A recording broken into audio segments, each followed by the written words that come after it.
Zoom ਰਾਹੀਂ ਸਿੱਖ missionary college ਦੇ ਦੂਰੋਂ ਨੇੜਿਓਂ ਜੁੜੇ ਵੀਰ ਭੈਣ ਸੰਗਤਾਂ ਪਹਿਲਾਂ ਫਤਿਹ ਸਾਂਝ ਕਰਦੇ ਹਾਂ ਜੀ। ਵਾਹਿਗੁਰੂ ਜੀ ਕਾ ਖਾਲਸਾ, ਵਾਹਿਗੁਰੂ ਜੀ ਕੀ ਫਤਿਹ। ਦਾਸ ਨੂੰ ਕਿਹਾ ਗਿਆ ਕਿ ਤੁਸੀਂ ਕਿਸੇ ਵਿਸ਼ੇ ਤੇ ਬੋਲਣਾ ਹੈ ਤੇ ਮੈਂ ਜਿਹੜਾ ਵਿਸ਼ਾ ਚੁਣਿਆ ਹੈ ਉਹ ਇਹ ਹੈ ਕਿ ਇੱਕ ਸਰੋਤੇ ਨੂੰ ਕਿਹਨਾਂ ਚੀਜ਼ਾਂ ਦਾ ਧਿਆਨ ਰੱਖਣਾ ਚਾਹੀਦਾ ਹੈ ਤੇ ਇੱਕ ਵਕਤੇ ਨੂੰ ਕਿਹੜਾ ਚੀਜ਼ਾਂ ਦਾ ਧਿਆਨ ਰੱਖਣਾ ਚਾਹੀਦਾ ਹੈ। ਸਰੋਤਾ ਭਾਵ ਸੁਣਨ ਵਾਲੇ ਨੂੰ ਤੇ ਵਕਤਾ ਭਾਵ ਬੁਲਾਰੇ ਨੂੰ, ਬੋਲਣ ਵਾਲੇ ਨੂੰ। ਤੋ ਜਿਸ ਤਰ੍ਹਾਂ ਮੈਂ ਪਹਿਲਾਂ ਵੀ ਵੀਰਾਂ ਨਾਲ ਗੱਲ ਕਰ ਰਿਹਾ ਸੀ, ਪਹਿਲਾ ਜਿਹੜਾ ਸਰੋਤੇ ਦਾ ਸਭ ਤੋਂ ਵੱਡਾ ਪੁਆਇੰਟ ਹੈਗਾ ਉਹ ਹੈਗਾ ਕਿ ਸਰੋਤਾ ਸਮੇਂ ਸਿਰ ਪੁੱਜੇ।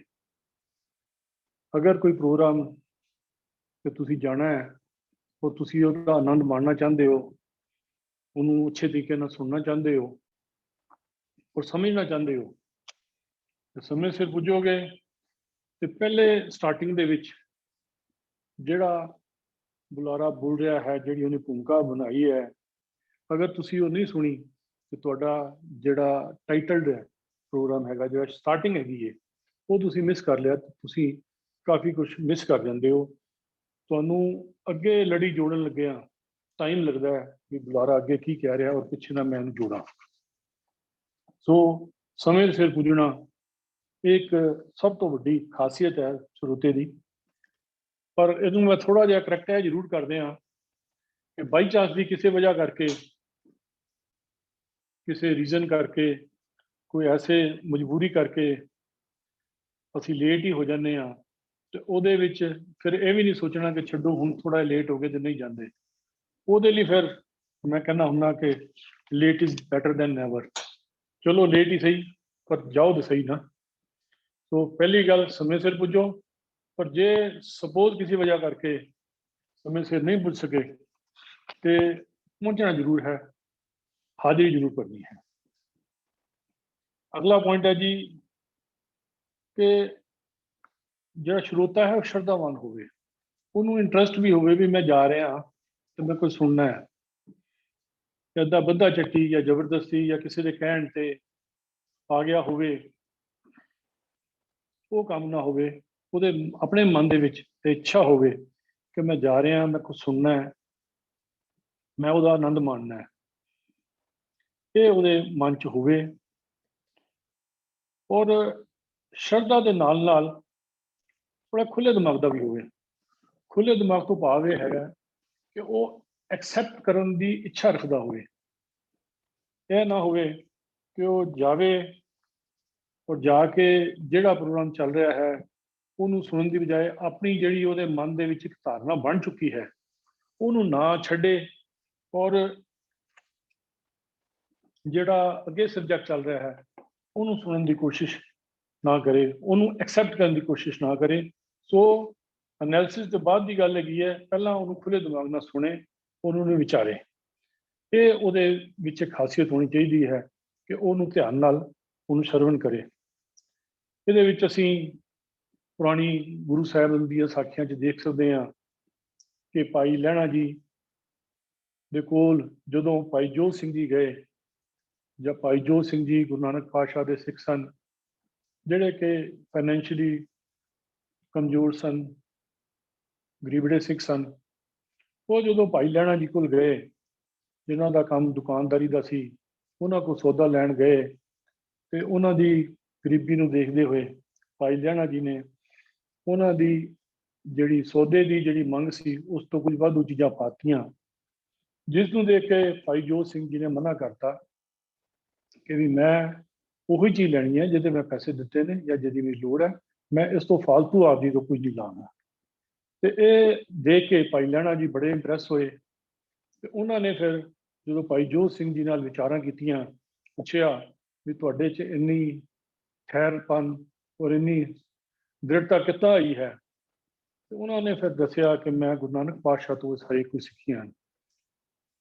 ਭਾਈ ਲਹਿਣਾ ਜੀ ਧਰਮ ਵਿੱਚ ਤੇ ਰੁਚੀ ਰੱਖਦੇ ਸਨ, ਹਰ ਸਾਲ ਉਹ ਦੇਵੀ ਦੇ ਦਰਸ਼ਨਾਂ ਲਈ ਜਾਂਦੇ ਸਨ ਔਰ ਦੇਵੀ ਦੇ ਜਗਰਾਤੇ ਵੀ ਕਰਦੇ ਸਨ।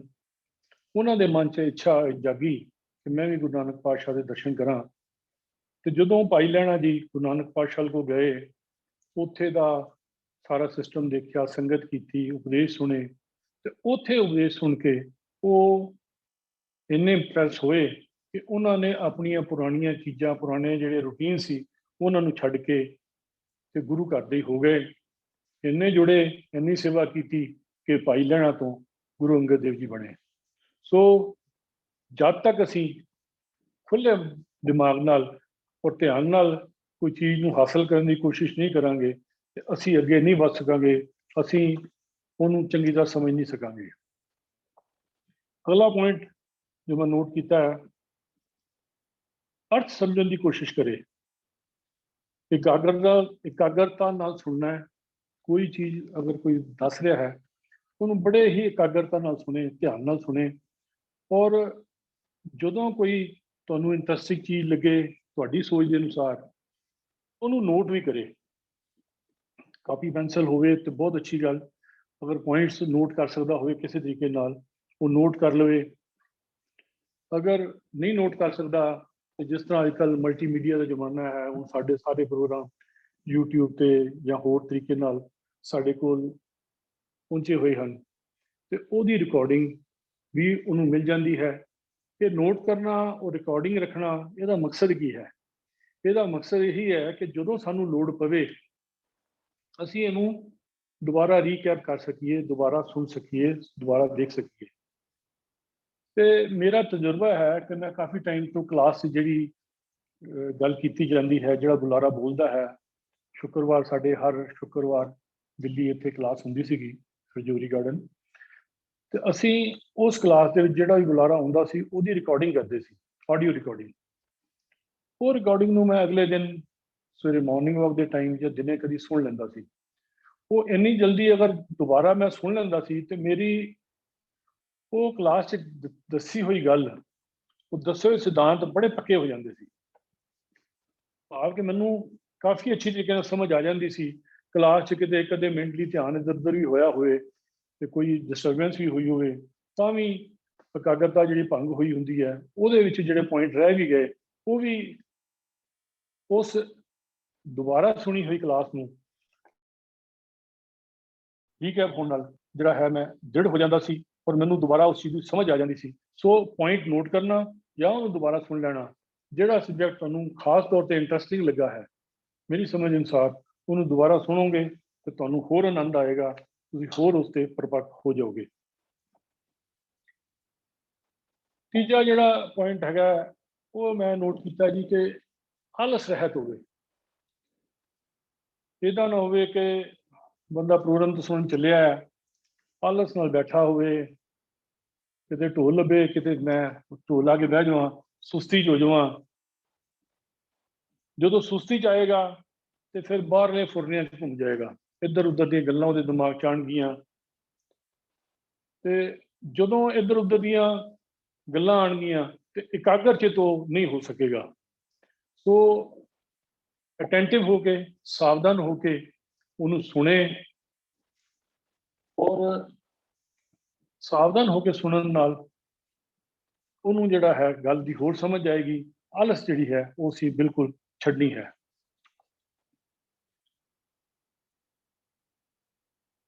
होर अगर बुलारा अगर सिद्धांत का जानन वाला होवे, रेफरेंस टू कंटेस्ट जिहड़ी गल चल रही है, अगर उहदा जानन वाला होवे ते उन्होंने होर भी सुनन दा बड़ा आनंद आंदा है।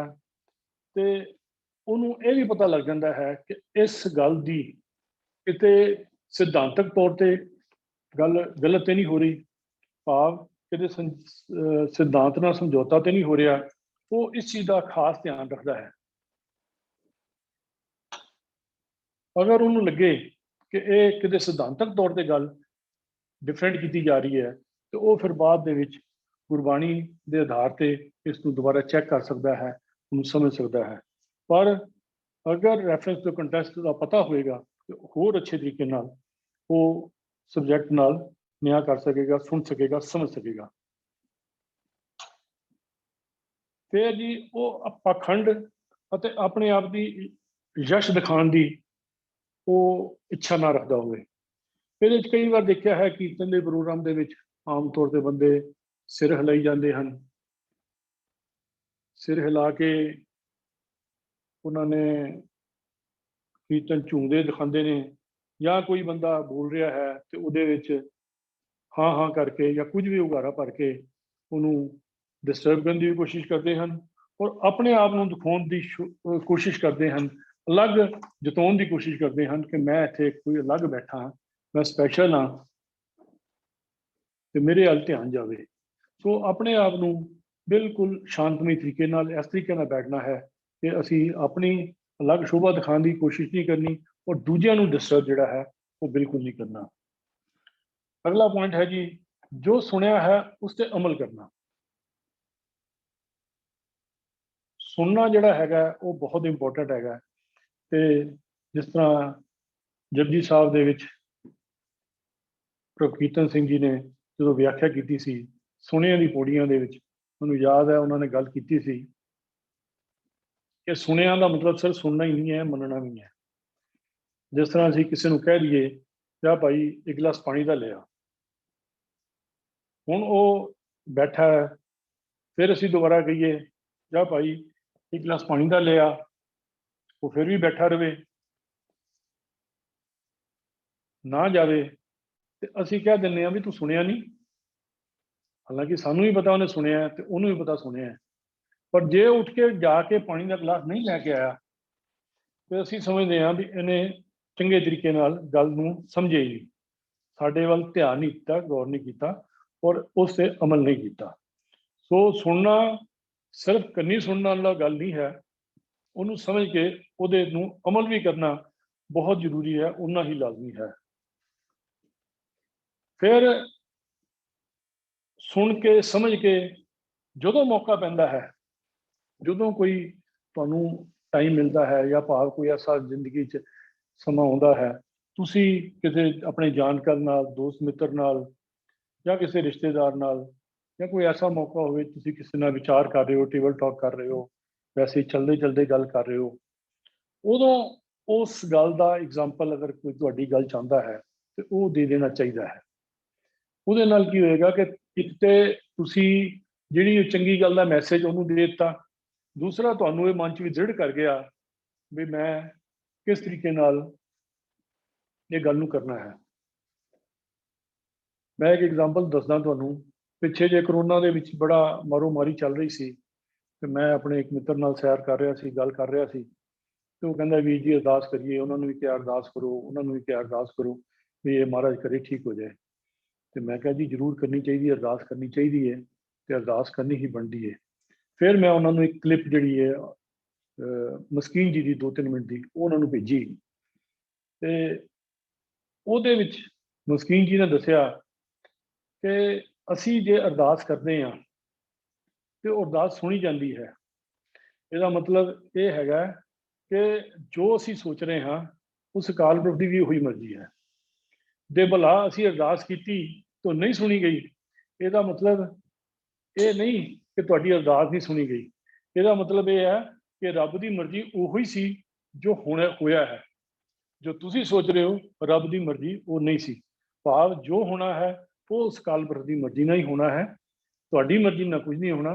जे अरदास करोगे सुनी गई तो यह समझ लो भी अकाल पुरख की मर्जी ही ये है, तो जे नहीं सुनी गई तो समझ लो भी अकाल पुरख नूं यही मंजूर सी जो उन्हें कीता है ते असीं उहदे अगे सिर निवाइए। सो भाव कहण दा ये कि जिहड़ी गल असीं समझ लईए साडे पल्ले पै जाए, वो असीं मौके ते कोई ऐसी जगह ते जिथे गल चल रही होवे उत्थे उस दी जे विचार नहीं करते तो असीं उहनूं सांझ नहीं करते तो समझो वो बेकार है। अगला पॉइंट है जी बुलारे का सत्कार करना। सानू बुलारे का सत्कार करना चाहिए है। बुलारा उम्र च छोटा होवे, सीखण वाला होवे, कोई ऐसा तुहानू लगे कि ये जी मेरे लैवल का बंदा ही नहीं है, मेरे तो बहुत छोटा है या मैं तो बहुत सीनियर हाँ, वो गल जिहड़ी होवे ते बंदा कई बार बुलारे का सत्कार नहीं करता। ये गल जिहड़ी है वो नहीं करनी चाहिए। और दूसरा भी अगर सूझवान भी सियाणा भी होवे ਉਹਦਾ भी सत्कार करना चाहिए। कई बार ਅਸੀਂ गल तो सुन लैंदे आ पर जो बुलारे के सत्कार की गल आती है, बाल मिलन की गल आती है, तो असी उत्थे थोड़ा जिहा ढिले पै जाने आ। मुमताज का प्रोफैशन कंस्ट्रक्शन का है, तो साढ़े कोल कई नवे आर्कीटैक्ट आते हैं, कई नवे इंटीरियर डिजाइनर आते हैं, तो जे असी ये सोच लीए बई यार इनू की पता है, तो हजे हुण तो सिख के आया, तो 2-4 साल होए इनू काम करते, इनू की पता जो सानू पता है हुण इन्हें 40 साल हो गए काम करदे, तो असी वो कोई नहीं सीख नहीं सकते। पर मैं हमेशा ओपन माइंड नाल बैठ के गल करदा, तो मैं तजुर्बा लिया है कि चाहे नवा ही कोई बंदा होवे प्रोफैशन, वो प्रोफैशनल बंदा भी सानू कई कुछ सिखा जाता है, कई ऐसे पॉइंट दस जाता है जिहड़े कि सानू ये 40 साल च नहीं पता होंगे, जिहड़े वो 2 साल च दस दिंदा है।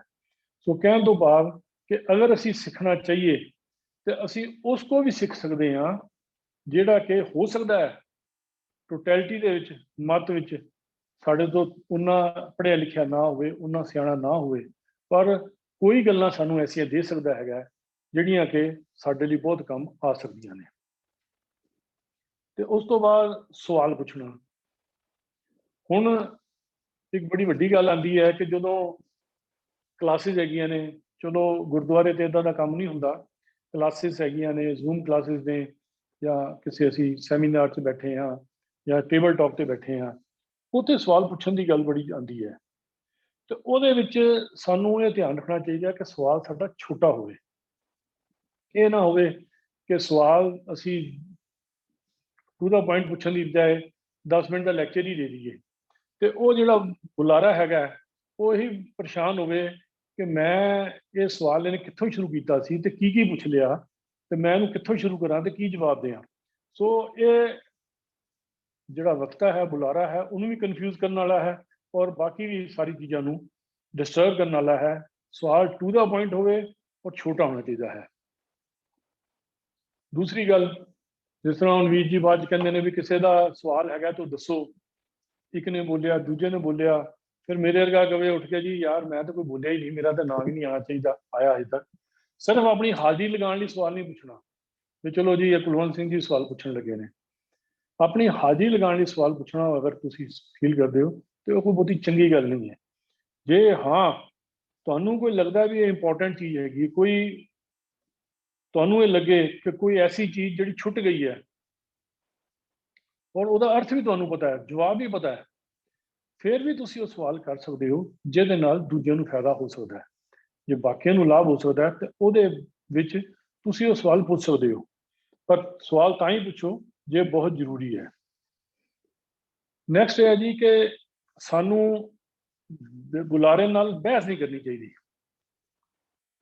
इदां ना होवे कि बुलारा इन्हें तुहाडी गल दा जवाब दिता, तुसीं सैटिस्फाइड नहीं होए, तुसीं फिर एक सवाल करता, फिर सैटिस्फाइड नहीं है, फिर एक सवाल करता, तो वो जिहड़ा हैगा सारा एटमोसफेयर जिहड़ा वो खराब हो जाता है।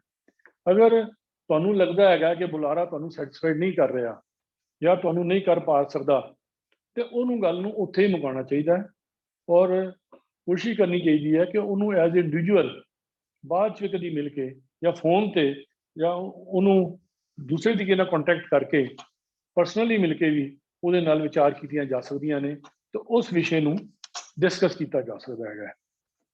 सो कोशिश करो कि बहस नहीं करनी, सिर्फ अपनी विधता और जताउण लई सवाल करी जाने। कोई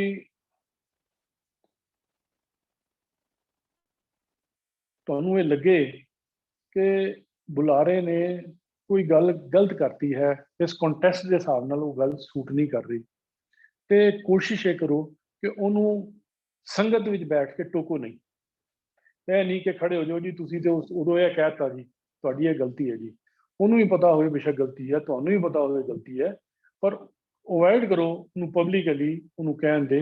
इस तो चंगा उन्होंने कल्लियां बाहर आके या उन्होंने फोन करके या दूसरे तरीके नाल भी किसी तरीके नाल कॉन्टैक्ट करके ਉਹਦੀ गलती का ਉਹਨੂੰ सीधा 1 to 1 जाके दसना चाहिए हैगा, जिस नाल वो तुहाडा थैंकफुल भी होएगा और अपनी गलती च भी सुधार कर लेगा।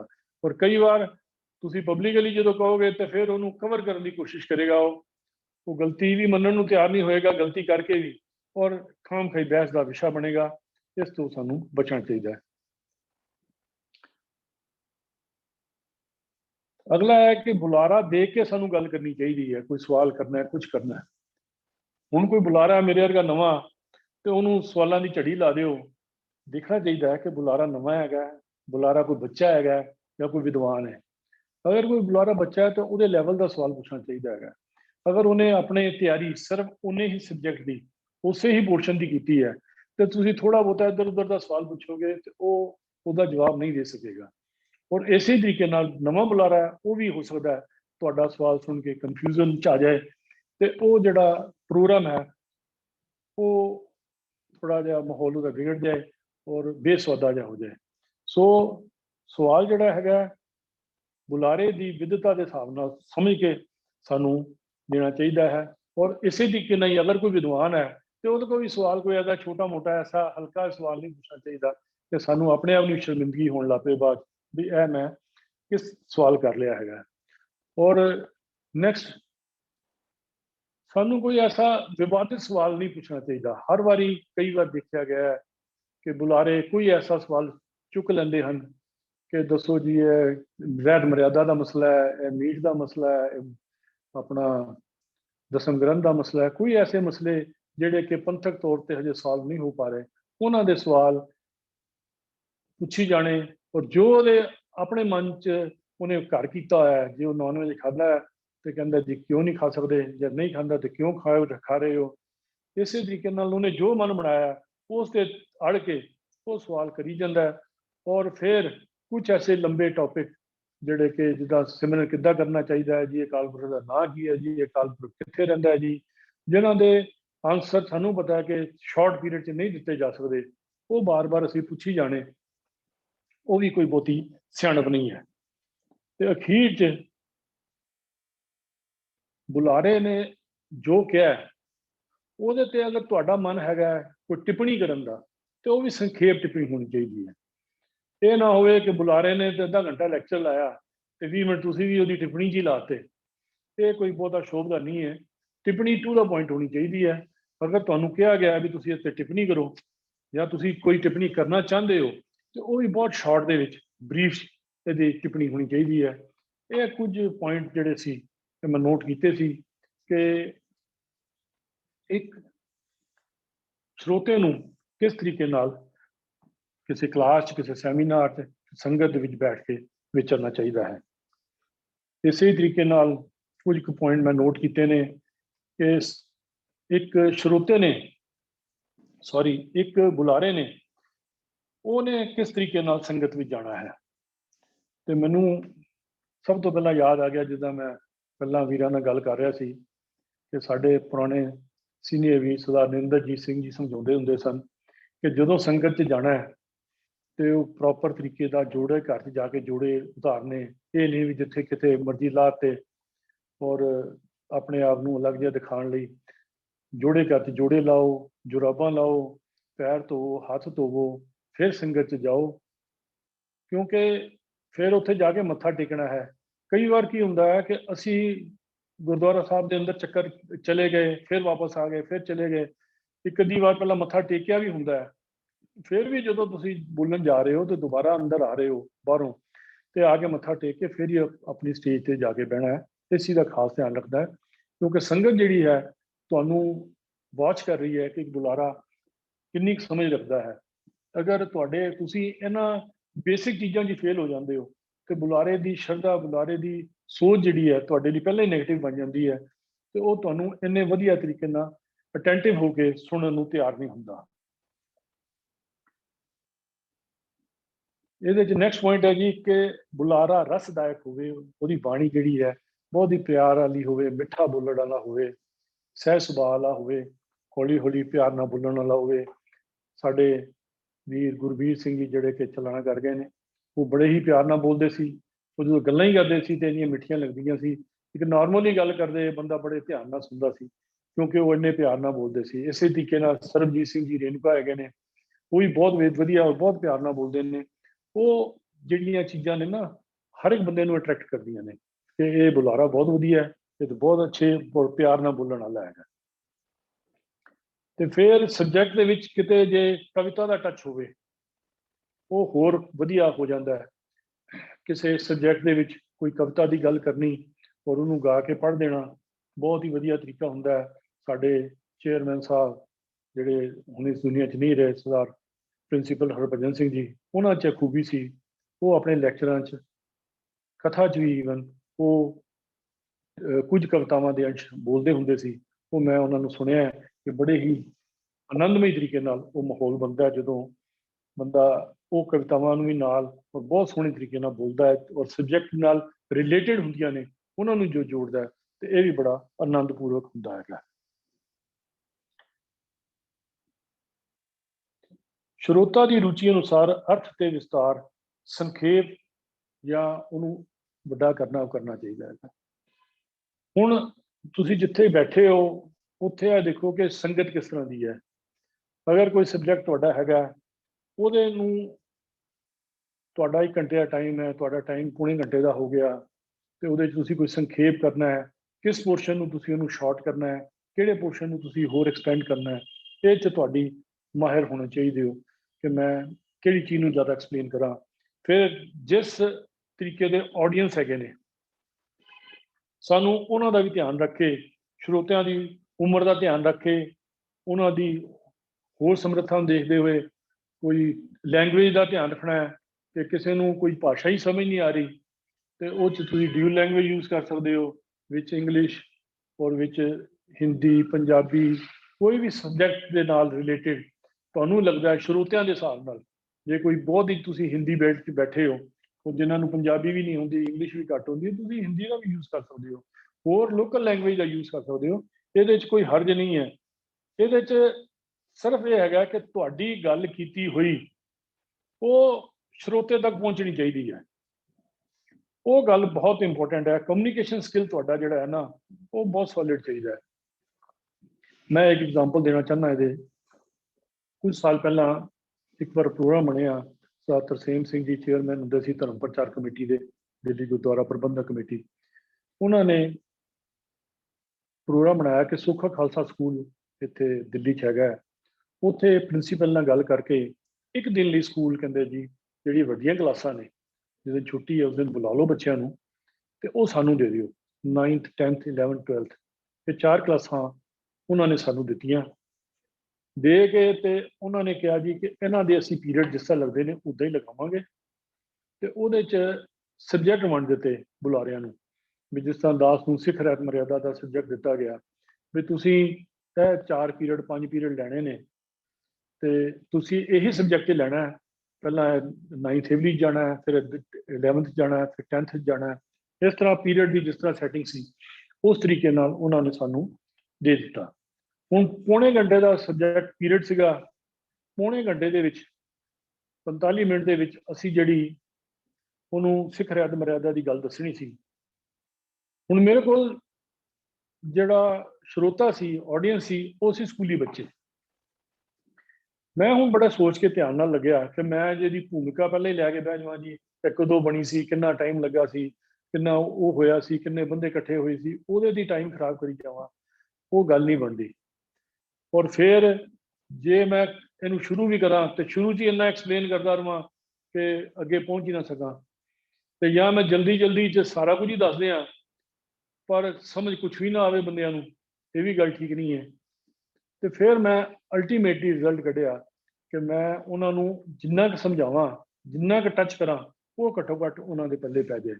पहली क्लास तो मैं कोशिश की कि मैं उन्होंने काफ़ी खिंचिया पर जो मैं दूसरी क्लास च गया फिर मैं फील किया कि मैं जे 5 पॉइंट भी ये चुकने ने 6 भी चुकने ने तो वो मैं दिड़ कढ़ा गया ताकि बच्चों को याद हो जाए कि अज के रहत मर्यादा के टॉपिक के जो साडा टीचर सी सानू की दस के गया। ये मेरे दिमाग च गल आई तो फिर मैं सिख की परिभाषा और होर जिहड़े जिहड़े 5 अपने अमृत दे उत्ते और विकारां दे उत्ते और जिहड़े भी उस टाइम मैनूं मेन पॉइंट नज़र आए वो मैं नोट करके उन्हां नाल डिस्कस कीते, उन्हां नूं इंटरैक्टिव बनाया और गल करके उन्हां नूं दृढ़ कराया। ਔਰ ਉਦੋਂ ਮੈਂ ਪਹਿਲੀ ਵਾਰ ਫੀਲ ਕੀਤਾ ਕਿ ਟੀਚਰ ਦੀ ਕੀ ਵੈਲਿਊ ਹੁੰਦੀ ਹੈ ਸਕੂਲਾਂ 'ਚ, ਟੀਚਰ ਕਿੰਨਾ ਮਿਹਨਤ ਕਰਦਾ ਹੈ। ਸਾਨੂੰ ਤਾਂ ਕਈ ਵਾਰ ਲੱਗਦਾ ਵੀ ਚੱਲ ਇੱਕੋ ਹੀ ਚੀਜ਼ ਬੋਲਣੀ ਹੈ ਨਾ, ਇੱਥੇ ਵੀ ਬੋਲਦੀ ਉੱਥੇ ਵੀ ਬੋਲਦੀ, ਕੀ ਫਰਕ ਪੈਂਦਾ। ਪਰ ਮੈਨੂੰ ਉਦੋਂ ਪਤਾ ਲੱਗਾ ਕਿ ਜਦੋਂ ਤੁਹਾਨੂੰ ਇੱਕ ਪੀਰੀਅਡ ਖਤਮ ਹੋ ਕੇ ਫਿਰ ਦੂਜੇ ਪੀਰੀਅਡ ਦੀ ਸ਼ੁਰੂ ਹੋ ਗਈ ਹੈ, ਫਿਰ ਤੀਜੇ ਦੀ ਕੀਤੀ ਹੈ, ਤੁਸੀਂ ਇੰਨੀ ਦੇਰ ਬੋਲ ਹੀ ਨਹੀਂ ਸਕਦੇ। ਅਸੀਂ ਗੱਲਾਂ ਦੇ ਭਾਵੇਂ ਸਾਰਾ ਦਿਨ ਕਰਦੇ ਰਹੀਏ, ਕਿਉਂकि ਇਹ 'ਚ ਮੈਂ ਵੀ ਬੋਲਣਾ ਹੈ, ਦੂਸਰੇ ਨੇ ਬੋਲਣਾ ਹੈ, ਤੀਸਰੇ ਨੇ ਵੀ ਬੋਲਣਾ ਹੈ, ਤੇ ਸਾਨੂੰ ਬ੍ਰੇਕ ਮਿਲ ਜਾਂਦਾ ਹੈ। ਪਰ ਲਗਾਤਾਰ ਅਗਰ ਇੱਕ ਬੁਲਾਰਾ ਬੋਲੀ ਜਾਂਦਾ ਹੈ, ਉਹਨੂੰ ਫਿਰ ਤੁਸੀਂ ਕਹਿੰਦੇ ਹੋ ਫਿਰ ਦੂਜੀ ਜਗ੍ਹਾ ਚੱਲ ਕੇ ਬੋਲ, ਤੇ ਇਹ ਇੱਕ ਬੜਾ ਔਖਾ ਜਿਹਾ ਕੰਮ ਹੈਗਾ। ਸੋ ਸਾਡੀ ਕਮਿਊਨੀਕੇਸ਼ਨ ਸਕਿੱਲ ਜਿਹੜੀ ਹੈ ਨਾ, ਉਹ ਬੜੀ ਸਟਰੋਂਗ ਹੋਣੀ ਚਾਹੀਦੀ ਹੈ। ਬੋਲਣ ਵਾਲੇ ਨੂੰ ਇਸ ਚੀਜ਼ ਦਾ ਖਾਸ ਧਿਆਨ ਰੱਖਣਾ ਚਾਹੀਦਾ ਹੈ ਕਿ ਜੋ ਮੈਂ ਬੋਲ ਰਿਹਾ ਮੇਰਾ ਮੈਸੇਜ ਚੰਗੀ ਤਰੀਕੇ ਨਾਲ ਦੂਜੇ ਕੋਲ ਪਹੁੰਚ ਜਾਵੇ। ਫਿਰ ਸਤਵਾਦੀ ਹੋਵੇ। ਸਤਵਾਦੀ ਤੋਂ ਭਾਵ ਹੈਗਾ ਕਿ ਉਹ ਝੂਠੇ ਪ੍ਰਮਾਣ ਨਾਲ ਘੜੀ ਜਾਵੇ, ਆਪਣੇ ਮਨ ਘੜਤ ਸਾਖੀ ਜਾਂ ਮਨ ਘੜਤ ਕੋਈ ਗੱਲ ਹੀ ਬਣਾ ਕੇ, ਐਸੀ ਗੱਲ ਜਿਹੜੀ ਜਿਹਦਾ ਬੇਸਲੈਸ ਹੋਵੇ, ਝੂਠਾ ਹੋਵੇ, ਉਹ ਗੱਲ ਕਰਕੇ ਤੇ ਆਪਣੇ ਆਪ ਨੂੰ ਉਹ ਕਮਜ਼ੋਰ ਕਰ ਲਏਗਾ।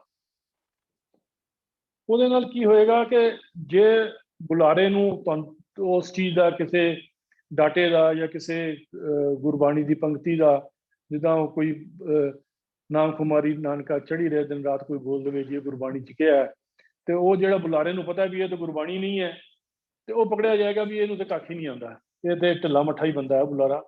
ਸੋ ਕੋਸ਼ਿਸ਼ ਇਹ ਕਰਨੀ ਚਾਹੀਦੀ ਹੈ ਕਿ ਅਸੀਂ ਜਿਹੜਾ ਹੈ ਨਾ, ਬਿਲਕੁਲ ਜਿਹੜਾ ਹੈਗਾ ਉਹ ਸੱਤ ਦੇ ਉੱਤੇ ਚੱਲੀਏ। ਕਈ ਵਾਰ ਦੇਖਿਆ ਗਿਆ ਲੀਡਰ ਇੱਧਰ ਉੱਧਰ ਦੀਆਂ ਗੱਲਾਂ ਕਰਦੇ, ਮੈਂ ਨਾਂ ਨਹੀਂ ਲੈਂਦਾ, ਕਿ ਗੁਰੂ ਨਾਨਕ ਦੇਵ ਜੀ ਵੀ, ਕਬੀਰ ਜੀ ਵੀ और एक और सदी ਇਕੱਠੇ ਬੈਠ ਕੇ ਗੋਸ਼ਟੀ ਕੀਆ ਕਰਦੇ थे। ਵੀ ਭਾਵੇਂ ਉਹ ਸਮਕਾਲੀ ਨਹੀਂ ਸੀਗੇ, ਉਹਨਾਂ ਦੇ 100 ਸਾਲਾਂ ਦਾ ਗੈਪ ਸੀ, ਤੇ ਉਹਨਾਂ ਨੂੰ ਕਹਿਤਾ ਉਹ ਇਕੱਠੇ ਬੈਠਦੇ ਸੀ, ਤੇ ਬੁਲਾਰਾ ਜਿਹੜਾ ਹੈ ਆਪਣੇ ਆਪ ਹੀ ਵੀਕ ਹੋ ਜਾਂਦਾ ਹੈ। ਉਹਦੀਆਂ ਬਾਕੀ ਦੀ ਸਹੀ ਗੱਲਾਂ ਕੀਤੀਆਂ ਹੋਈਆਂ ਵੀ ਉਹ ਵੀ ਖਰਾਬ ਹੋ ਜਾਂਦੀਆਂ ਨੇ। ਇਸ ਚੀਜ਼ ਦਾ ਖਾਸ ਧਿਆਨ ਰੱਖਣਾ ਹੈਗਾ ਕਿ ਤੁਹਾਡੇ ਫੈਕਟਸ ਜਿਹੜੇ ਨੇ ਉਹ ਬਿਲਕੁਲ ਸਹੀ ਹੋਣੇ ਚਾਹੀਦੇ ਨੇ। ਫਿਰ ਅਗਰ ਉਹਨੇ ਕੋਈ ਖੰਡਨ ਮੰਡਨ ਭਾਵ ਕਿਸੇ ਚੀਜ਼ ਨੂੰ ਉਹਨੇ ਕਿਸੇ ਚੀਜ਼ ਦਾ ਖੰਡਨ ਕਰਨਾ ਹੈ, ਤੇ ਬੜੀ ਸਮਝਦਾਰੀ ਨਾਲ ਔਰ ਸਬਜੈਕਟ ਨਾਲ ਰਿਲੇਟਡ ਹੋ ਕੇ ਪ੍ਰਸੰਗ ਦੇ ਪ੍ਰਮਾਣ ਨਾਲ ਲੈ ਕੇ ਫਿਰ ਦੱਸੇ। ਇਹ ਨਹੀਂ ਕਿ ਬਸ ਇੱਕ ਵਾਰ ਕਹਿ ਦਿੱਤਾ ਜੀ ਇਹ ਕੰਮ ਪੂਜਾ ਤਿਲਕ ਨਹੀਂ ਲਾਣਾ ਜੀ, ਪੂਜਾ ਨਹੀਂ ਕਰਨੀ ਜੀ, ਇੱਦਾਂ ਨਹੀਂ ਕਰਨਾ ਜੀ, ਉੱਦਾਂ ਨਹੀਂ ਕਰਨਾ ਜੀ। ਉਹਦੇ ਉੱਪਰ ਬਕਾਇਦਾ ਗੁਰਬਾਣੀ ਤੋਂ ਪ੍ਰਮਾਣ ਲੈ ਕੇ ਉਹਨੂੰ ਸਮਝ ਹੋਣੀ ਚਾਹੀਦੀ ਹੈ ਉਹ ਮੈਂ ਕੀ ਕਰਨਾ ਹੈਗਾ, ਤਾਂ ਹੀ ਉਹ ਉਸ ਸਬਜੈਕਟ ਨਾਲ ਇਨਸਾਫ ਕਰ ਸਕੇਗਾ। ਜਦੋਂ ਅਸੀਂ ਦੂਜੇ ਮਤਾਂ ਦੇ ਨਾਲ ਐਗਜ਼ਾਮਪਲ ਦੇ ਰਹੇ ਹਾਂ, ਤਾਂ ਸਾਨੂੰ ਘੱਟੋ ਘੱਟ ਉਸ ਸਬਜੈਕਟ ਦੇ ਵਿੱਚ ਦੂਜੇ ਮਤਾਂ ਦੀ ਵੀ ਜਾਣਕਾਰੀ ਹੋਣੀ ਜ਼ਰੂਰੀ ਹੈ। ਕਿ ਯੋਗੀਆਂ ਦੇ ਉੱਤੇ ਕੋਈ ਗੱਲ ਕਰੀਏ ਤਾਂ ਯੋਗੀ ਕੀ ਕਰਦੇ ਸੀ, ਉਹਦੇ ਬਾਰੇ ਬਹੁਤ ਕੁਝ ਪਤਾ ਹੋਣਾ ਚਾਹੀਦਾ ਹੈ।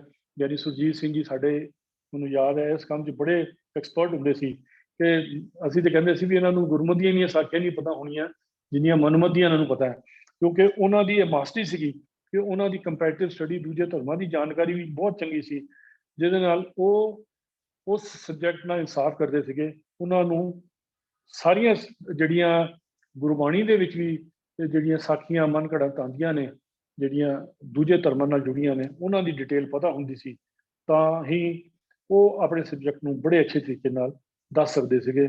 ਇਸ ਚੀਜ਼ ਦਾ ਸਾਨੂੰ ਖਾਸ ਧਿਆਨ ਰੱਖਣਾ ਚਾਹੀਦਾ ਹੈਗਾ ਕਿ ਸਾਨੂੰ ਦੂਜੇ ਮਤਾਂ ਦੀ ਵੀ ਜਾਣਕਾਰੀ ਹੋਣੀ ਜ਼ਰੂਰੀ ਹੈ। ਫਿਰ ਬੰਦਾ ਥੋੜਾ ਧੀਰਜ ਵਾਲਾ ਵੀ ਹੋਵੇ।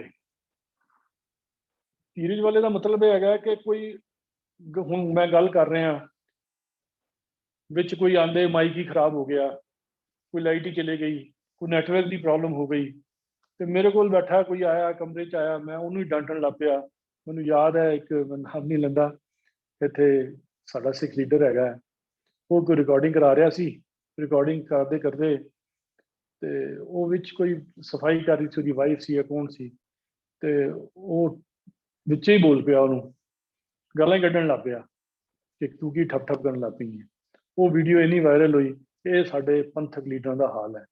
ਸੋ ਅਸੀਂ ਕਈ ਵਾਰ ਆਪਣਾ ਜਿਹੜਾ ਇਹਨਾਂ ਛੋਟੀਆਂ ਛੋਟੀਆਂ ਕਮੀਆਂ ਕਰਕੇ ਵੀ ਆਪਣਾ ਧੀਰਜ ਖੋ ਬੈਠਦੇ ਹਾਂ, ਅਸੀਂ ਆਪਣੀ ਕੰਸਨਟ੍ਰੇਸ਼ਨ ਖੋ ਲੈਂਦੇ ਹਾਂ, ਉਹਦੇ ਨਾਲ ਸਾਡਾ ਸਬਜੈਕਟ ਵੀ ਅੱਗੇ ਪਿੱਛੇ ਹੋ ਜਾਂਦਾ ਹੈ। ਔਰ ਦੂਸਰਾ ਜਿਹੜਾ ਹੈਗਾ, ਸਾਡਾ ਜਿਹੜਾ ਮੈਸੇਜ ਜਿਹੜਾ ਸੰਗਤ ਦੇ ਵਿੱਚ ਉਹ ਵੀ ਠੀਕ ਨਹੀਂ ਜਾਂਦਾ, ਵੀ ਇਹ ਬੋਲ ਕੀ ਰਿਹਾ ਤੇ ਪ੍ਰੈਕਟੀਕਲ 'ਚ ਕੀ ਕਿੱਥੇ ਖੜਾ ਹੈਗਾ। ਫਿਰ ਬੋਡੀ ਲੈਂਗੁਏਜ ਬੰਦੇ ਦੀ, ਜਿਹੜਾ ਖੜਾ ਹੈਗਾ ਉਹ ਹਿੱਲੀ ਜਾਏਗਾ, ਲੱਤਾਂ ਤੇ ਲੱਤ ਰੱਖੀ ਜਾਏਗਾ, ਉਹ ਮੇਰੇ ਵਰਗਾ ਜਿੱਦਾਂ ਮੂੰਹ ਤੇ ਹੱਥ ਫੇਰੀ ਜਾਏਗਾ, ਬਾਰ-ਬਾਰ ਮੱਥੇ ਨੂੰ ਰਗੜਨ ਲੱਗ ਪਏਗਾ, ਏਦਾਂ ਕਦੀ ਮੂੰਹ ਤੇ ਹੱਥ ਰੱਖ ਕੇ ਬਹਿ ਜਾਏਗਾ, ਕਦੀ ਏਦਾਂ ਠੋਡੀ ਅੱਗੇ ਹੱਥ ਰੱਖ ਕੇ ਬਹਿ ਜਾਏਗਾ। ਉਹ ਆਪਣੇ ਆਪ ਨੂੰ ਅਨਸਟੇਬਲ ਜਿਹਾ ਫੀਲ ਕਰਦਾ ਹੈ। ਠੀਕ ਹੈ, ਉਹਦੇ ਹਿਸਾਬ ਨਾਲ, ਲੈਕਚਰ ਦੇ ਹਿਸਾਬ ਨਾਲ ਹੱਥ ਹਿਲਾਣੇ ਗੱਲ ਵੱਖਰੀ ਹੈ, ਪਰ ਸਬਜੈਕਟ ਤੋਂ ਇਲਾਵਾ ਐਵੇਂ ਹੀ ਹਿੱਲੀ ਜਾਣਾ, ਔਰ ਜਾਂ ਬੈਠਾ ਹੈ ਚੌਂਕੜੀ ਮਾਰ ਕੇ ਬੈਠਾ ਹੈ ਸਟੇਜ ਤੇ ਉਹਦੇ 'ਚ ਆਪਣੇ ਪੈਰਾਂ ਨੂੰ ਹੱਥ ਲਾਈ ਜਾਣਾ, ਫਿਰ ਉਹੀ ਪੋਥੀ ਨੂੰ ਹੱਥ ਲਗਾ ਲੈਣਾ। ਇਹਨਾਂ ਚੀਜ਼ਾਂ ਦਾ ਖਾਸ ਧਿਆਨ ਰੱਖਣਾ ਹੈ। ਬਾਡੀ ਲੈਂਗੁਏਜ ਤੁਹਾਡੀ ਬਿਲਕੁਲ ਸਹੀ ਹੋਣੀ ਚਾਹੀਦੀ ਹੈ, ਤਾਂ ਜੋ ਸੰਗਤ ਨਾ ਡਿਸਟਰਬ ਹੋਵੇ ਔਰ ਉਹਨਾਂ ਨੂੰ ਇਹ ਜਿਹੜੀਆਂ ਚੀਜ਼ਾਂ ਚੰਗੀਆਂ ਨਹੀਂ ਲੱਗਦੀਆਂ ਇਸ ਤੋਂ ਵੀ ਪਰਹੇਜ਼ ਹੋਵੇ। ਫਿਰ ਅਹੰਕਾਰ ਤੋਂ ਬਿਨਾਂ ਹੋਵੇ ਬੰਦਾ। ਅਹੰਕਾਰ ਤੋਂ ਬਿਨਾਂ ਮਤਲਬ ਉਹ ਇਹ ਨਾ ਹੋਵੇ ਕਿ ਜੋ ਮੈਨੂੰ ਪਤਾ ਹੈ ਉਹ ਸਭ ਕੁਝ ਠੀਕ ਹੈ। ਉਹ ਆਪਣੀ ਵਿਦਿਅਤਾ ਤੇ ਅਹੰਕਾਰ ਕਈ ਵਾਰ ਹੋ ਜਾਂਦਾ ਬੰਦੇ ਨੂੰ ਕਿ ਮੈਂ ਤਾਂ ਬਹੁਤ ਸਿਆਣਾ, ਮੇਰੇ ਜਿੰਨਾ ਕਿਸੇ ਨੂੰ ਨਹੀਂ ਪਤਾ। ਕਈ ਵਾਰ ਉਸ ਤੋਂ ਪਹਿਲਾਂ ਕੋਈ ਬੁਲਾਰਾ ਬੋਲ ਗਿਆ ਹੋਵੇ ਤੇ ਉਹ ਆਪਣੇ ਸਬਜੈਕਟ ਸ਼ੁਰੂ ਕਰਨ ਦੀ ਬਜਾਏ ਉਸ ਬੁਲਾਰੇ ਨੂੰ ਹੀ ਖੰਡਨ ਕਰਨ ਲਈ ਕਿੰਨਾ ਹੀ ਟਾਈਮ ਲਾ ਦਿੰਦਾ। ਉਹ ਤੂੰ ਭਾਈ ਇੰਨਾ ਹੀ ਕਹਿ ਦੇ ਵੀ ਇਹ ਜ਼ਿਆਦਾ ਤੈਨੂੰ ਨਹੀਂ ਲੱਗਦਾ, ਇਹੀ ਕਹਿ ਦੇ ਵੀ ਜਿਹੜੇ ਪਹਿਲਾਂ ਭਾਈ ਸਾਹਿਬ ਬੋਲ ਕੇ ਗਏ ਨੇ, ਮੈਨੂੰ ਲੱਗਦਾ ਉਹਨਾਂ ਦੇ ਨਿੱਜੀ ਵਿਚਾਰ ਨੇ, ਅਸੀਂ ਗੁਰਮਤ ਦੇ ਵਿਚਾਰਾਂ ਦੇ ਹਿਸਾਬ ਨਾਲ ਸਾਨੂੰ ਇਸ ਪਰਪੱਖ ਨੂੰ ਦੇਖਣਾ ਚਾਹੀਦਾ। ਚਲੋ ਗੱਲ ਖਤਮ ਹੋ ਗਈ। ਔਰ ਉਹ ਅਗਰ ਆਪਣੇ ਆਪ ਨੂੰ ਇੰਨਾ ਹੰਕਾਰੀ ਹੋ ਕੇ ਔਰ ਉਹਦੇ ਲੈਕਚਰ ਨੂੰ ਕਰੈਕਟ ਕਰਦਾ ਲੱਗ ਪੈਂਦਾ ਹੈਗਾ, ਉਹ 'ਤੇ ਇੰਨਾ ਜ਼ੋਰ ਲਾ ਦਿੰਦਾ ਕਿ ਆਪਣੇ ਸਬਜੈਕਟ ਨੂੰ ਕੋਈ ਕਿਸਮ ਦਾ ਭੁੱਲ ਹੀ ਜਾਂਦਾ ਔਰ ਟਾਈਮ ਵੀ ਨਹੀਂ ਦੇ ਪਾਉਂਦਾ। ਇਸੇ ਤਰੀਕੇ ਨਾਲ ਸੰਤੋਖੀ ਵੀ ਹੋਵੇ, ਥੋੜ੍ਹਾ ਜਿਹਾ ਸ਼ਾਂਤ ਵੀ, ਠੰਡੇ ਦਿਮਾਗ ਦਾ ਵੀ ਹੋਵੇ ਕਿ ਅਗਰ ਕੋਈ ਪ੍ਰੋਗਰਾਮ ਲੇਟ ਹੋ ਜਾਵੇ ਜਾਂ ਪ੍ਰਬੰਧਕਾਂ ਵੱਲੋਂ ਕੋਈ ਸਮਾਂ ਘੱਟ ਦਿੱਤਾ ਜਾਵੇ, 1 ਘੰਟੇ ਦਾ ਸਮਾਂ ਜੀ, ਲੇਟ ਹੋ ਗਏ ਆ, ਤੁਸੀਂ ਅੱਧਾ ਘੰਟਾ ਲੈ ਲਓ, ਤੇ ਕੋਈ ਗੱਲ ਨਹੀਂ ਜੀ, ਠੀਕ ਹੈ, ਸੰਤੋਖ ਹੈ, ਠੀਕ ਹੈ। ਅਗਰ ਘੰਟੇ ਦਾ ਟਾਈਮ ਹੈ ਤਾਂ ਅੱਧਾ ਘੰਟਾ ਹੋ ਗਿਆ, ਕੋਈ ਗੱਲ ਨਹੀਂ। ਜਾਂ ਕੋਈ ਵਿੱਚੋਂ ਕੋਈ ਅੜਚਨ ਆ ਗਈ ਹੈ, ਕੋਈ ਮਾਈਕ ਦਾ ਸਿਸਟਮ ਖਰਾਬ ਹੋ ਗਿਆ, ਕੋਈ ਗੱਲ ਨਹੀਂ, ਪ੍ਰਬੰਧਕਾਂ ਕੋਲੋਂ ਹੋ ਜਾਂਦੀਆਂ ਨੇ ਚੀਜ਼ਾਂ। ਜੋ ਫੈਸਿਲਿਟੀ ਤੁਸੀਂ ਕਹੀ ਸੀ ਕਿ ਮੈਨੂੰ ਇਹ ਚਾਹੀਦੀ ਹੈ ਜੀ, ਅਸੀਂ ਸਕਰੀਨ ਲਗਾਉਣੀ ਹੈ, ਉਹ ਮੌਕੇ 'ਤੇ ਪਤਾ ਲੱਗੇਗਾ ਜੀ ਕਿ ਸਕਰੀਨ ਦੀ ਹਜੇ ਤਿਆਰੀ ਨਹੀਂ ਕੀਤੀ ਤੇ ਜਾ ਕੇ 10 ਮਿੰਟ ਲਗਾਉਣੇ ਪੈ ਗਏ, ਕੋਈ ਗੱਲ ਨਹੀਂ। ਉਸ ਗੱਲ 'ਚ ਬੰਦੇ ਨੂੰ ਇੱਕਦਮ ਖਹਿਪਣਾ ਨਹੀਂ ਚਾਹੀਦਾ, ਬੇਚੈਨੀ ਨਹੀਂ ਦਿਖਾਣੀ ਚਾਹੀਦੀ। ਮੌਕੇ ਦੇ ਹਿਸਾਬ ਨਾਲ ਬੰਦੇ ਨੂੰ ਸਮਝ ਚੱਲਣਾ ਚਾਹੀਦਾ ਹੈਗਾ। ਫਿਰ ਧਰਮ ਦੇ ਸਿਧਾਂਤ ਤੇ ਪੱਕਾ ਹੋਵੇ। ਇਹ ਨਾ ਹੋਵੇ ਕਿ ਕੋਈ ਆਡੀਅנס ਐਸਾ ਬੈਠ ਗਿਆ ਕਿ ਅਸੀਂ ਕਹੀਏ ਯਾਰ ਇਹ ਲੀਡਰ ਆ ਗਿਆ, ਇਹ ਤਾਂ ਫਲਾਣਾ ਬੰਦਾ ਆ ਗਿਆ, ਤੇ ਅਸੀਂ ਆਪਣਾ ਸਬਜੈਕਟ ਹੀ ਬਦਲ ਦਈਏ, ਆਪਣੇ ਉਹਦੇ ਮੀਨਿੰਗ ਬਦਲ ਦਈਏ, ਅਸੀਂ ਉਹਨੂੰ ਕਿ ਕੁਝ ਦਾ ਕੁਝ ਹੀ ਕਹਿਣ ਲੱਗ ਪਈਏ। ਅਸੀਂ ਆਪਣਾ ਰਾਮ ਰਾਏ ਜੀ ਦੀ ਸਾਖੀ ਸੁਣੀ ਹੈ ਕਿ ਕਿਸ ਤਰੀਕੇ ਨਾਲ ਜਦੋਂ ਗੁਰੂ ਸਾਹਿਬ ਨੇ ਭੇਜਿਆ ਔਰੰਗਜ਼ੇਬ ਕੋਲ, ਤੇ ਉਹਨਾਂ ਨੇ ਜਦੋਂ ਗੁਰੂ ਸਾਹਿਬ ਨੇ ਜਦੋਂ ਭੇਜਿਆ ਤੇ ਜਦੋਂ ਪੁੱਛਿਆ ਗਿਆ ਰਾਮ ਰਾਏ ਕੋਲੋਂ ਤੇ ਵੀ ਇਹ ਮਿੱਟੀ ਮੁਸਲਮਾਨ ਕੀ ਪੇੜੇ ਪਈ ਘੁਮਿਆਰ ਵਾਲੀ ਗੱਲ ਹੈਗੀ ਹੈ, ਤੇ ਉਹਨੇ ਕਿਹਾ ਕਿ ਇਹ ਮੁਸਲਮਾਨ ਦੀ ਨਹੀਂ ਹੈਗੀ, ਮਿੱਟੀ ਬੇਈਮਾਨ ਦੀ ਹੈਗੀ ਹੈ। ਤੇ ਬੰਦੇ ਨੂੰ ਦੇਖ ਕੇ ਉਹਨਾਂ ਨੇ ਆਪਣੇ ਸਿਧਾਂਤ ਨੂੰ ਛੱਡ ਦਿੱਤਾ ਔਰ ਜਿਹੜਾ ਹੈਗਾ ਉਹਦੇ ਅਰਥ ਦੇ ਅਨਰਥ ਕਰਤੇ, ਤੇ ਗੁਰੂ ਸਾਹਿਬ ਨੇ ਕਹਿ ਦਿੱਤਾ ਵੀ ਤੂੰ ਹੁਣ ਸਾਡੇ ਮੱਥੇ ਨਾ ਲੱਗੀ। ਸੋ ਕਹਿਣ ਤੋਂ ਭਾਵ ਕਿ ਅਸੀਂ ਆਮ ਤੌਰ ਤੇ ਦੇਖਿਆ ਹੈ ਕਿ ਬੁਲਾਰੇ ਆਪਣੇ ਸਿਧਾਂਤ ਨੂੰ ਵੀ ਛੱਡ ਦਿੰਦੇ ਨੇ ਆਡੀਅנס ਨੂੰ ਦੇਖ ਕੇ। ਸਾਨੂੰ ਇੱਦਾਂ ਦਾ ਕੰਮ ਨਹੀਂ ਕਰਨਾ ਚਾਹੀਦਾ, ਇਸ ਚੀਜ਼ ਦਾ ਖਾਸ ਧਿਆਨ ਰੱਖਣਾ ਚਾਹੀਦਾ ਹੈ। ਬੁਲਾਰਾ ਇਸ ਚੀਜ਼ ਦਾ ਧਿਆਨ ਰੱਖੇ ਵੀ ਮੈਂ ਜੋ ਦੂਜਿਆਂ ਨੂੰ ਸੁਣਾ ਰਿਹਾ ਇਹਦਾ ਲਾਭ ਤੇ ਉਹਨੂੰ ਹੋਵੇ ਜਾਂ ਨਾ ਹੋਵੇ, ਘੱਟੋ ਘੱਟ ਮੈਨੂੰ ਜ਼ਰੂਰ ਹੋਵੇ। ਮੈਂ ਜੇ ਪੁਆਇੰਟ ਨੋਟ ਕੀਤੇ ਨੇ ਤੇ ਮੈਂ ਅਗਲੀ ਵਾਰ ਇਹ ਜ਼ਰੂਰ ਧਿਆਨ ਰੱਖਾਂ ਕਿ ਇਹ ਮੇਰੇ ਕੰਮ ਆਉਣੇ ਚਾਹੀਦੇ ਨੇ, ਕਿ ਗੁਰਮਤ ਦਾ ਸਿਧਾਂਤ ਕੋਈ ਮੈਂ ਦੇ ਰਿਹਾ ਕਿ ਦੂਜਾ ਮੰਨੇ ਨਾ ਮੰਨੇ, ਅਸੀਂ ਐਕਸਪੈਕਟ ਕਰਦੇ ਹਾਂ ਵੀ ਜੋ ਮੈਂ ਗੱਲ ਕਹਿ ਕੇ ਜਾ ਰਿਹਾ ਇਹ ਤਾਂ ਸਾਰੇ ਹੀ ਮੰਨ ਲੈਣਗੇ, ਸਾਰੇ ਇਸ ਤੇ ਚੱਲਣ ਲੱਗ ਪੈਣਗੇ। ਅਸੀਂ ਪਹਿਲਾਂ ਉਹਦੀ ਕਮਿਟਮੈਂਟ ਆਪਣੇ ਮਨ 'ਚ ਕਰੀਏ ਕਿ ਵੀ ਇਹਨੂੰ ਮੈਂ ਮੰਨਣਾ, ਦੂਜਾ ਮੰਨੇ ਜਾਂ ਨਾ ਮੰਨੇ, ਨਹੀਂ ਤੇ ਫਿਰ ਗੱਲ ਕੀ ਹੋਏਗੀ। ਜਿਸ ਤਰ੍ਹਾਂ ਉਹ ਪੰਜਾਬ ਪੁਲਿਸ ਲਿਖਿਆ ਹੁੰਦਾ ਜੀ ਕਹੋ ਜੀ ਕਹਾਓ, ਹੁਣ ਜਿਹੜਾ ਪੜ੍ਹੇਗਾ ਉਹ ਤੇ ਬੜੇ ਪਿਆਰ ਨਾਲ ਵੀ ਲਓ ਜੀ ਪੰਜਾਬ ਪੁਲਿਸ ਬੜੀ ਸੁਧਰ ਗਈ ਹੈ, ਤੇ ਜੀ ਕਹੋ ਜੀ ਕਹਾਓ, ਤੇ ਜਦੋਂ ਗੱਲ ਕਰੇ ਉਹ ਤੁਹਾਨੂੰ ਪਤਾ ਨਹੀਂ, ਤੁਹਾਨੂੰ ਕਿਹਾ ਹੈਗਾ ਡਾਂਟ ਕੇ ਕਹਿ ਦਿੰਦਾ ਅੱਗੋਂ ਜੀ ਕਹੋ ਜੀ ਕਹਾਓ। ਸੋ ਕਹਿਣ ਤੋਂ ਬਾਅਦ ਕਿ ਅਮਲ ਕਰਨਾ ਆਪਣੇ ਲਈ ਜ਼ਰੂਰੀ ਹੈ, ਦੂਜਾ ਕਰੇ ਜਾਂ ਨਾ ਕਰੇ ਉਹਦੇ ਉੱਤੇ ਡਿਪੈਂਡ ਕਰਦਾ ਹੈਗਾ। ਪਰ ਸਾਡਾ ਸਭ ਤੋਂ ਪਹਿਲਾਂ ਜ਼ੋਰ ਸਾਡੇ ਤੇ ਹੀ ਚੱਲਦਾ ਹੈ। ਅਗਰ ਅਸੀਂ ਆਪਣੇ ਤੇ ਜ਼ੋਰ ਨਹੀਂ चला सकते। असी ये उम्मीद ना रखिए कि दूजा भी तुहाडी गल उन्ने ही प्यार नाल मन्नेगा और समझेगा।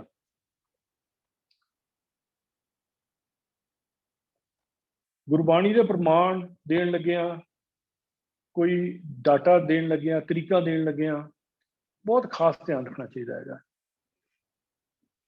आम तौर पर बुलारे पंथक लीडर खास तौर पर मैं देखा है, कई कथावाचक भी देखे ने कि जेडे प्रमाण गुरबाणी दिंदे ने वो गलत बोल जाते हैं, क्योंकि जुबानी देना है, लिखा तो है नहीं, तो जुबानी जो एक बार दिमाग च गल आ गई या स्लिप ऑफ टंग कह लो या वैसे ही गलत याद होया वो बोल दिता, वो संगत च प्रभाव ठीक नहीं जाता। इस ही तरीके नाल सन का ध्यान रखना है, कोई डेट है, कोई डाटा है, कोई ईयर की गल करनी है, कोई तरीक की गल करनी है, कोई समय की गल करनी है, उन्होंने चीज़ों का खास ध्यान रखना है कि यह साढ़े को गलत ना होवे। ना बोलना चंगा है, बंदा ये कह दे कि गुरबाणी की पंक्ति आती है वो अर्थ ये ने, तुहानूं अर्थ पता होंगे ने, पर तुहानूं सही उहदी जे वर्ड्स नहीं पता तो तुसीं ना बोलो, तुसीं उहदे अर्थ बोल दिओ, पर गलत नहीं बोलना चाहिए स्टेज पर पार्टिकुलरली। तो असी टेबल टॉक से आपस में बैठे गल कर रहे हैं, तुसीं कह दें यार एक पंक्ति इदां आती कुछ मिलती जुलती, तो वो तो चल जाता है, पर जो असी स्टेज पर गल करते हैं, जो असी क्लास गल करते हैं, तो सानू अवॉइड करना चाहिए है कि गुरबाणी की कोई भी गल गलत तरीके ना पेश हो। फिर हो सके तो जिस तरह यह तो चलो इन्ना इंटरैक्टिव नहीं हो सकता प्रोग्राम जो जूम पर है, पर क्लास हैगी है वो कोई इंटरैक्टिव भी हो जाए तो कोई माड़ी गल नहीं। भाव जिस तरह कोई बुलारा बोल रहा है 10-15 मिनट बाद किसी को पूछ ही लेंदा है भी हाँ जी हुणे यार मैं की गल कर रहा सी, वो दूजे सारे चुप हो जाते हैं, विचों एक बोलता, तुहानूं पता लग जाएगा कि बंदे किन्ने के अटेंटिव ने, किन्नी की गल का ध्यान नाल सुन रहे हैं, तुहाडी गल ਉਹਦਾ कोई ध्यान है भी है कि नहीं है। तो फिर दूजी बार वो बड़े होर इंटेंटिव हो जाएंगे, होर ध्यान नाल सुनन लग पैणगे कि बई किते इदां ना होवे इहने दोबारा पुछ लिया तो मैनूं मेरे लिए मुश्किल हो जाए, तो मैं होर ध्यान नाल सुना। इंटरैक्टिव जिहड़ा हैगा उन नाल सुनने वाले नूं समझ जल्दी आती है और जिहड़ा बुलारा ਉਹਦਾ भी इंटरस्ट बनिया रहिंदा है। फिर मैं देखा कि बुलारा जिहड़ा है ना वो कई बार गुरमत अनुसार नहीं विचरदा।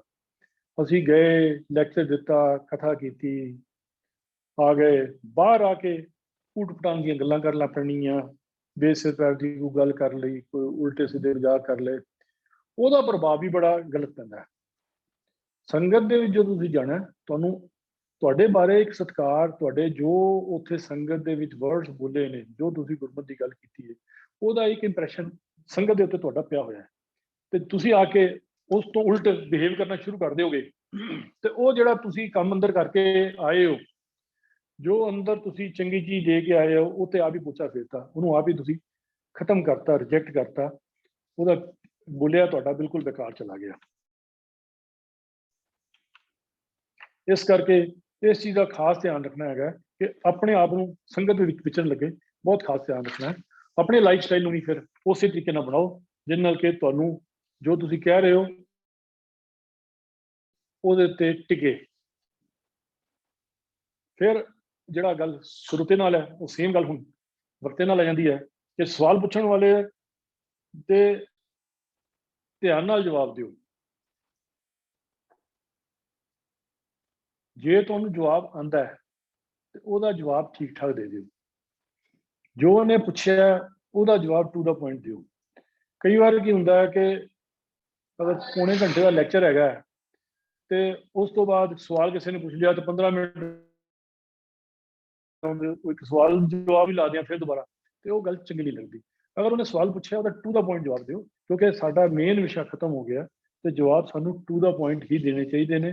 जे लंबा होवे तो उन्हें कहो जी इनू टाइम लगेगा, तो इसलिए तुसीं फिर दोबारा किसी टाइम तुहानू जवाब दिता जा सकता है। जे तुहानू ਉਹਦਾ जवाब ना आंदा होवे फिर जबरदस्ती धक्केशाही नाल जवाब देने की कोशिश ना करें। फिर उन्होंने सीधा एक्सक्यूज कर लिया कि मैं जवाब ਇਹਦਾ ਤੁਹਾਨੂੰ ਬਾਅਦ ਚ ਦਿਆਂਗਾ, ਹਜੇ ਮੈਨੂੰ ਇਹ ਜਵਾਬ ਦੇਣਾ ਨਹੀਂ ਪਤਾ, ਜਾਂ ਨਹੀਂ ਪਤਾ ਵੀ ਕਹਿਣਾ ਤੇ ਘੱਟੋ ਘੱਟ ਕਹੋ ਜੀ ਮੈਂ ਹਜੇ ਨਹੀਂ ਇਹਦਾ ਜਵਾਬ ਦੇ ਸਕਦਾ, ਮੈਂ ਤੁਹਾਨੂੰ ਬਾਅਦ ਚ ਇਕੱਲੇ ਦੇ ਦਿਆਂਗਾ ਜਾਂ ਬਾਅਦ ਚ ਦੇ ਦਿਆਂਗਾ, ਤਾਂ ਜੋ ਗੱਲ ਨੂੰ ਉੱਥੇ ਮੁਕਾਇਆ ਜਾ ਸਕੇ।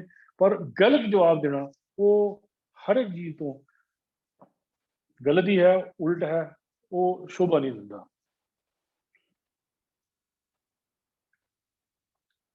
ਜੇ ਸੰਤੁਸ਼ਟ ਕਰਨ ਵਿੱਚ ਅਸਮਰਥ ਹੋਵੋ, ਜੇ ਤੁਸੀਂ ਬੁਲਾਰੇ ਨੇ, ਤੁਸੀਂ ਬੋਲ ਰਹੇ ਹੋ ਤੇ ਕੋਈ ਜਿਹੜਾ ਸੁਣਨ ਵਾਲਾ ਹੈ ਉਹਨੇ ਸਾਨੂੰ ਸਵਾਲ ਪੁੱਛ ਲਿਆ, ਤੁਸੀਂ ਉਹਦਾ ਜਿਹੜਾ ਜਵਾਬ ਦੇਣ ਲੱਗੇ ਉਹਨੂੰ ਸੈਟੀਸਫਾਈ ਨਹੀਂ ਕਰ ਸਕੇ, ਤੇ ਫਿਰ ਉਹਨਾਂ ਬਹਿਸਬਾਜ਼ੀ 'ਚ ਨਹੀਂ ਪੈਣਾ।